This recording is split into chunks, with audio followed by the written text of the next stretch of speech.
Hello friends, Shastri's ಕಿಚನ್ಗೆ ಸ್ವಾಗತ. ಇವತ್ತು ನಾನು ನವಣೆ ಅಕ್ಕಿಲಿ ಅನ್ನ ಮಾಡ್ತಾ ಇದ್ದೀನಿ. ಅದಕ್ಕೆ 2 ಕಪ್ ನವಣೆ ತೊಗೊಂಡಿರ್ತೀನಿ. ಇದನ್ನು ಫಸ್ಟು ಚೆನ್ನಾಗಿ ಕ್ಲೀನ್ ಮಾಡ್ಕೋಬೇಕು. ಇದರಲ್ಲಿ ಚಿಕ್ಕ ಚಿಕ್ಕದಾಗಿ ಕಲ್ಲಿರುತ್ತೆ, ಸೊ ಅದನ್ನು ಚೆನ್ನಾಗಿ ಕ್ಲೀನ್ ಮಾಡಿಕೊಂಡು ಈ ಥರ ಇಟ್ಕೋಬೇಕು. ಇದನ್ನು ಫಸ್ಟು ಚೆನ್ನಾಗಿ ನೀರು ಹಾಕ್ಕೊಂಡು 1-2 ಸಲ ಚೆನ್ನಾಗಿ ತೊಳ್ಕೊಳ್ತೀನಿ.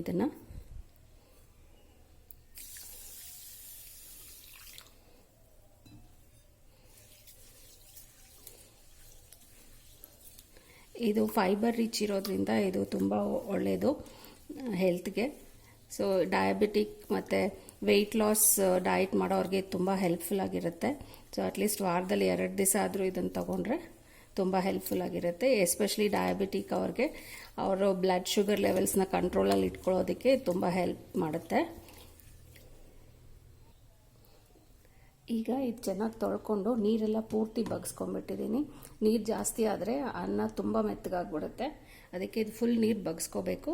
ಇದಕ್ಕೆ ಈಗ ಕರೆಕ್ಟಾಗಿ 4 ಕಪ್ಪು ನೀರು ಹಾಕಬೇಕು.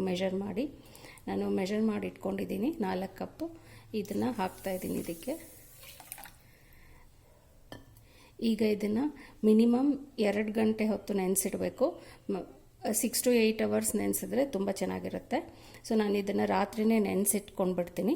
ಸೊ ಈಗ ಇದು ನೆನೆಯೋದಕ್ಕೆ ಬಿಡೋಣ. ಈಗ ಇದನ್ನು ನಾನು 8 ಗಂಟೆ ಹೊತ್ತು ನೆನೆಸಿಟ್ಟಿದ್ದೀನಿ. ಸೊ ಅದು ಈ ಥರ ಇದೆ. ಈಗ ಇದನ್ನು ಪ್ರೆಷರ್ ಕುಕ್ಕರಲ್ಲಿ ಕುಕ್ ಮಾಡ್ಕೊಳ್ಳೋಣ. ಈಗ ಇದನ್ನು ಈ ನೀರಿನ ಜೊತೆನೇ ಪ್ರೆಷರ್ ಕುಕ್ಕರ್ಗೆ ಹಾಕ್ತಾಯಿದ್ದೀನಿ.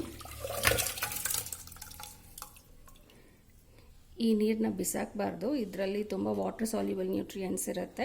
ಅದಕ್ಕೆ ಅದೇ ನೀರಲ್ಲೇ ಕುಕ್ ಮಾಡಬೇಕು ಅನ್ನನ. ಈಗ ಇದನ್ನು ಮೀಡಿಯಮ್ ಫ್ಲೇಮಲ್ಲಿ 3 ವಿಸಿಲ್ ಕುಕ್ ಮಾಡ್ಕೊಳ್ತೀನಿ. ಈಗ ಇದು 3 ವಿಸಿಲ್ ಪ್ರೆಷರ್ ಕುಕ್ ಆಗಿದೆ. ನೋಡಿ, ಅನ್ನ ಈ ಥರ ಮೆತ್ತಗೆ ಚೆನ್ನಾಗಾಗಿದೆ, ಉದುರಾಗಿ. ಸೊ ನೀರು ಕರೆಕ್ಟಾಗಿ ಹಾಕ್ಕೊಂಡ್ರೆ ಅನ್ನ ಕರೆಕ್ಟಾಗಿ ಆಗುತ್ತೆ. ಸೊ ಅದಕ್ಕೆ ಮೆಷರ್ ಮಾಡಿ ಹಾಕ್ಕೊಳ್ಳಿ ನೀರನ್ನ. ಹೆಲ್ದಿ ನವಣೆ ಅಕ್ಕಿ ಅನ್ನ ರೆಡಿಯಾಗಿದೆ. ಇದು ತುಂಬ ಸಿಂಪಲ್ ಮಾಡೋದು. ನೀವು ಟ್ರೈ ಮಾಡಿ ಇದನ್ನು. Thank you for watching. Please subscribe to the channel.